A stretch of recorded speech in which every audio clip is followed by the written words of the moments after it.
So thank you so much for taking the time. Um, I think, and I have really felt it. It's not just a job that you are doing. It's really kind of a passion, or yeah, nerd. I like it a lot.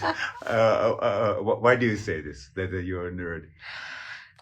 Everything that I do and everything that we do in UN Habitat, but a lot of the work that I do is guided by the SDGs.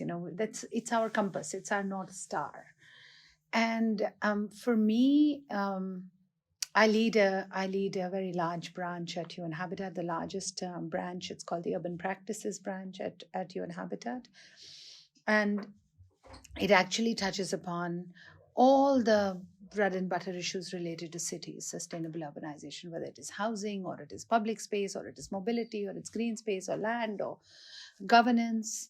Um, and in addition, we have a major new work stream on localization of the goals, which is basically making sure that um, local action for the SDGs is driving the process towards achieving them in a framework where local speaks to national and global and vice versa. So really, I breathe, eat, dream, and sleep SDGs all the time in some way or another. Part of my team works on SDG 11.7, which is public space. Another one works on the goal on water.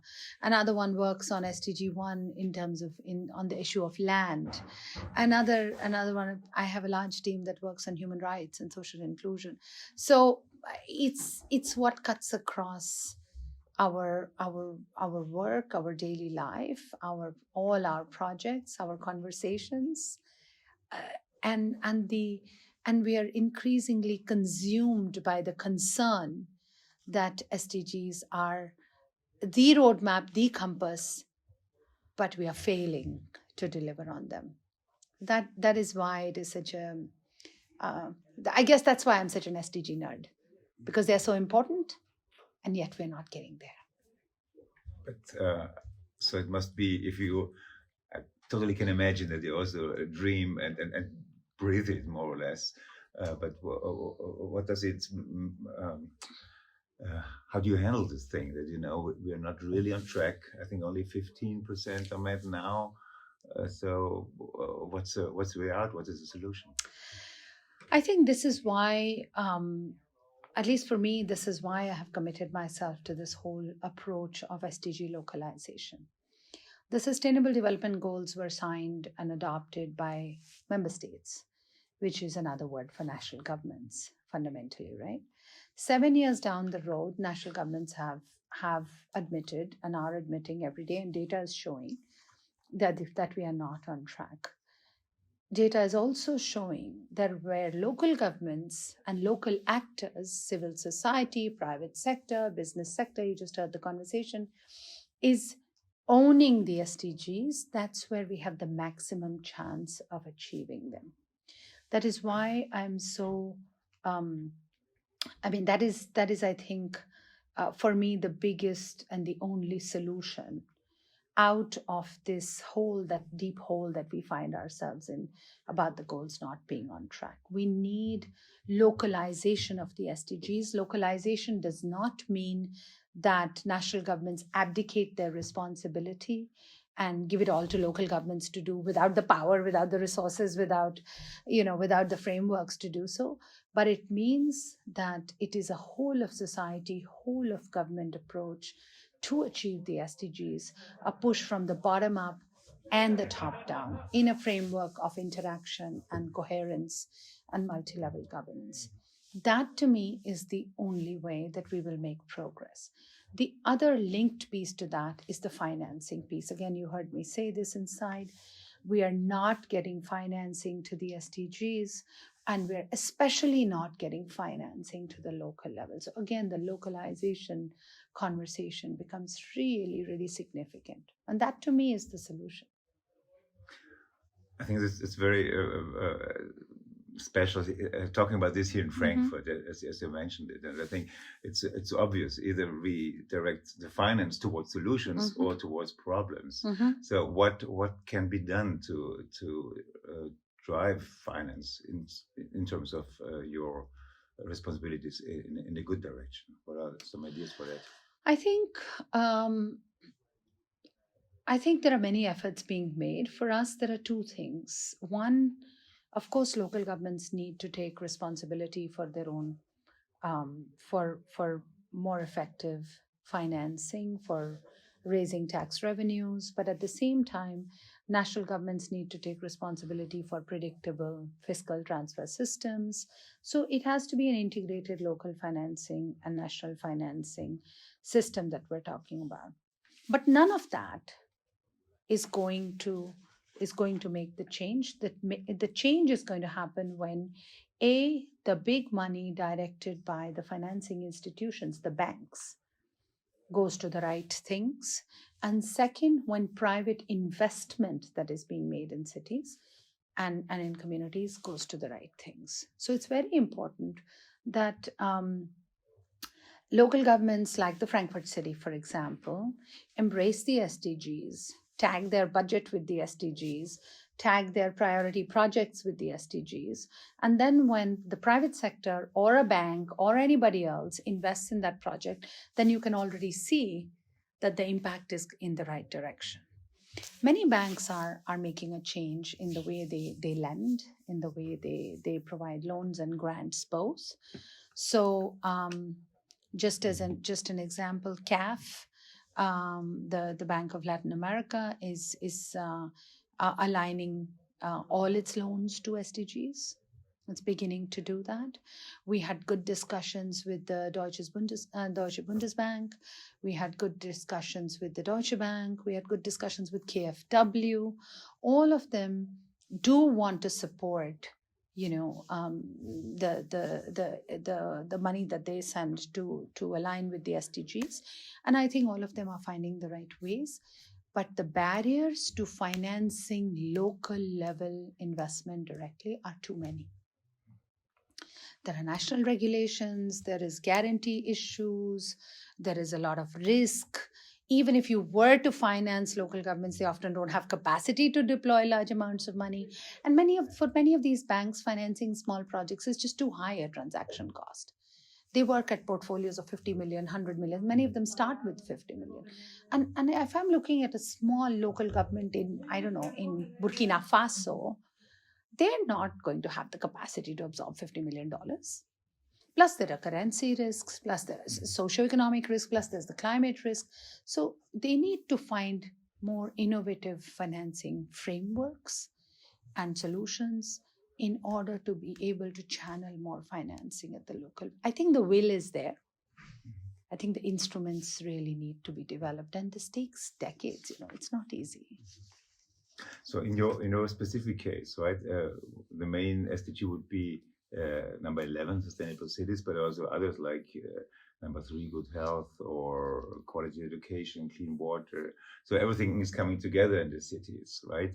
So could you also mention some kind of best practices where other communities could inspire others with just handling these kind of many different challenges? Well, we have a number of, first of all, we live in an urbanizing world. 67, 70%, 60% of the world is almost urban now. In Latin America, it's more than 75 or 80%. Africa is the fastest urbanizing continent. So we can't escape the fact that urban is where all the action is. And urban, if the goals are not achieved in cities and communities, they're not going to be achieved anywhere. That's why SDG 11 is like the docking station for us, but all other SDGs come and dock at SDG 11. There are many cities that have made a lot of progress around achieving the SDGs, whether it is around 11.7 on public space. Many cities have made progress in terms of increasing access to public space, accessibility to public space. There are many cities which have made advancements in access to water or sanitation.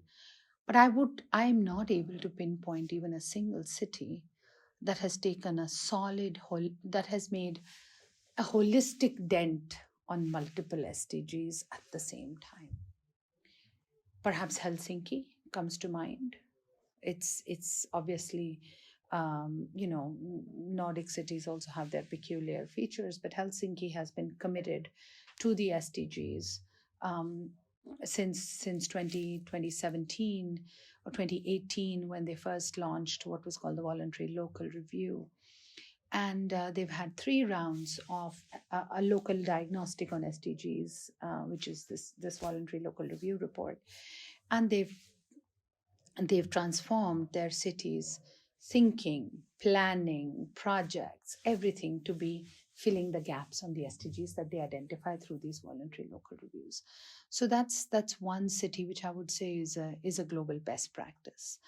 Then there are other cities which are relatively new to this piece.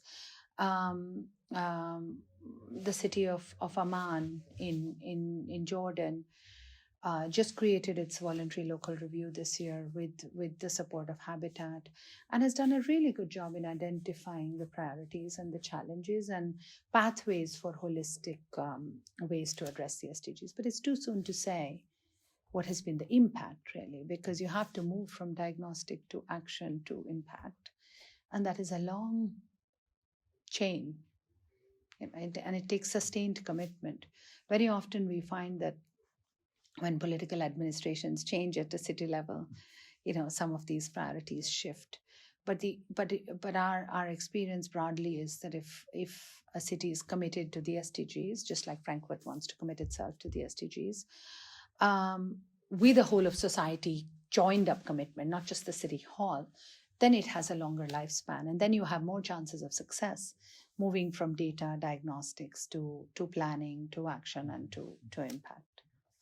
One question, because everybody talks about it, it's like fashionable, trendy, but do you see that is it really something that people understand on a deep level, what has to be done, or is it just sometimes a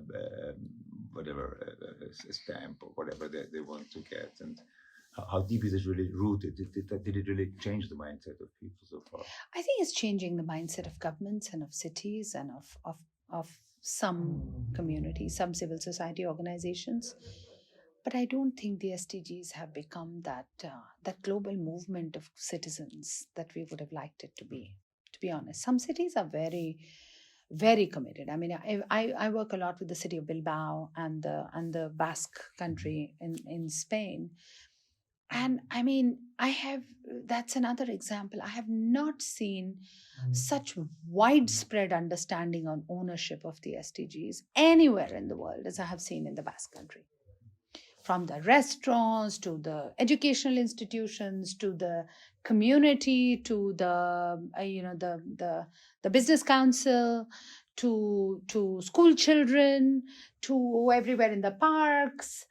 That place is inspiring. It's transformative, but it's not the case everywhere. And we need to work harder to build up the awareness and the narrative. Although the goals touch upon everything that people are concerned with in their everyday lives: having a home, having access to education, having access to water, clean water, having a clean environment, being able to get to school, having a decent job. I mean, the SDGs are really what embodies our everyday concerns. But still, having this fancy framework, the nerdy framework, doesn't always help in making them accessible to people, although it's about people's everyday lives. Let me just ask this one question about artificial intelligence, right? Because cities are like huge machines also, right? A lot of technology. You did conferences, you inhabit on intelligent cities. So how do you see the role of, if we cannot solve some of our problems, maybe artificial intelligence will help us? What do you think? AI is a tool. It's a very important tool to be able to support us in our decision making. But AI cannot make decisions for us. That's my biggest message on this. I think artificial intelligence has a massive, massive role to play to inform us and to synthesize large amounts of data, copious amounts of data in a millisecond, and give you pathways and options and modeling. I mean, last week I think IOM and Microsoft signed an agreement to use AI to be able to better serve people on the move. Where are people coming from? Where are they going? What are the cell phone users? What are the pathways? Where are they? What? But it's a tool to give us options, to give us models. If you do this, this would happen. If you do that, that would happen. But it's not the tool that should make choices for us. Choices are still made by us based on the data and the analysis that artificial intelligence can help us with. But for me, putting the human being at the core of any of these smart tools and instruments is absolutely essential. And that AI cannot do. That is the leap that we need to make between technology and decision making. And that's very important. UN Habitat, in addition to our work on AI, is part of our larger set of activities around people-centered smart cities. We have a global flagship program on people-centered smart cities, and there is a reason why it's called people-centered smart cities and not smart cities alone. Because technology for technology's sake is not what we're aiming for. It has to put the human being and the human life, an improvement of the human existence at its core, and then see how technology can assist that. And that technology will be different in Kigali. It will be what we call cutting edge technology or innovation will be different in Kigali. It will be different in Nairobi. It will be different in Delhi, and it will be different in Frankfurt. So it's so context specific that you really have to put the human experience in a particular context at the center of the technological solution you're offering. AI sharpens and refines our analysis multi-mega million times, but I think ultimately it is the human decision-making process, which is very important if you have to impact the lives of human beings. That's my sense on AI. Beautiful. Thank you. But you're connected. I think it's 40 United Nations organizations that cooperate with the ITU. Yes, absolutely. In doing this. So your overall view on the United Nations with AI, you think it's making progress? It is absolutely. I think there is a lot of potential. I think every United Nations entity is looking at it in terms of how can we use it to make our work sharper, better, our analysis sharper, better, our work better informed, and minimize the negative impacts potentially of our work. I think there's also a very big concern and frameworks need to evolve around the ethics of using AI, the ethics of using copious and accessing and harnessing people's data, issues around privacy, issues around surveillance. I mean, it's the whole set of gamut of issues around technology, which are again multiplied manifold with AI. And we haven't cracked that. We don't have a responsible way, an ethical way yet. We don't have guidelines or frameworks or mechanisms to circumscribe the use of AI. And that is what needs to develop in the international discourse and in the which is why the 40 agencies that have come together are really racking their brains around what can be this common framework. Because that's essential. Everything that we do in the public, in the global commons, whether it is the physical commons or the digital commons, has to be governed by a system. Otherwise, it's anarchy. My last question, but you don't need to answer it. You can also add your own words, what you think is important. But I think if you look on today's world, there's so many divide and conflict in the world. So United Nations is a beautiful dream, a beautiful idea. What can we do to have a renaissance of this idea today? I think it really would be needed. It is. I mean, the United Nations was created in a particular context, in a particular post-war world, with certain, with certain aims and ambitions and aspirations, and it has fulfilled many of those. The decolonization of the world, a big part of the world was one of them. Promoting development was the other. Avoiding wars, and which is why we had the different arms of the United Nations that were created. One of our Secretary Generals said, well, if the UN did not exist, we would have to invent it. And I believe certainly that is as true today as it was yesterday. But of course, the United Nations is a creature of nations, of member states. It's not an independent actor that mediates and acts.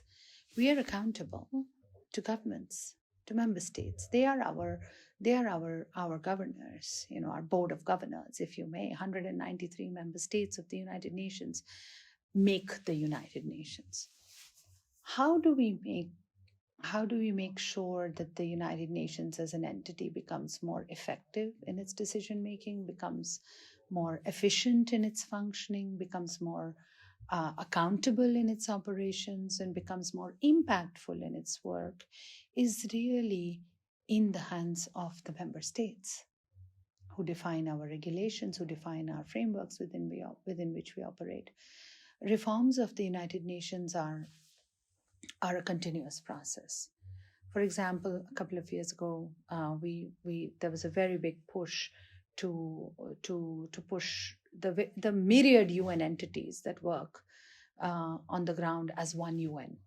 This was the reform of the development coordination system.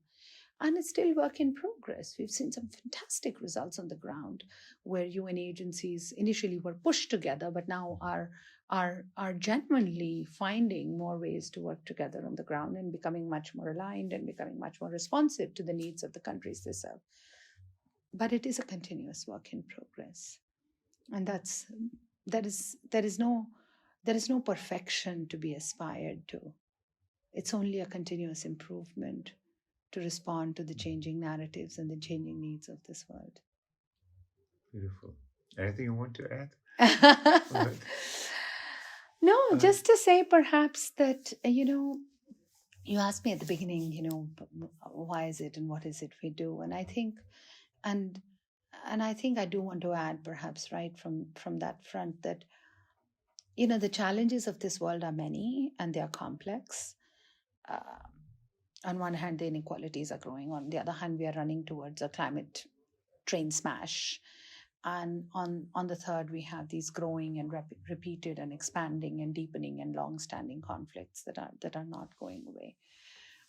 And that is why the Sustainable Development Goals become so important, because they are this unifying factor, this compass that I said, our North Star, but they're also the factor that all governments have committed to and all governments need to relate to. And ultimately, they are the way out for us from this difficult, complex, crisis-ridden world that we find ourselves in. If we don't find something to aspire to, something to work towards, then it's hopeless. And that is why we, as I said, we dream, breathe, eat, sleep, SDGs all the time. This is why they're so central. And what gives you personally hope or the strength to get up every morning and just fight for these goals? A great team, a great mandate. UN Habitat is a small agency, but with a fantastic mandate that brings together all the goals. A very nice set of programmatic activities, partners that are inspiring every day. And my kids, they're 12 and 9. It is ultimately for them and for kids like them that we hope to build a better world.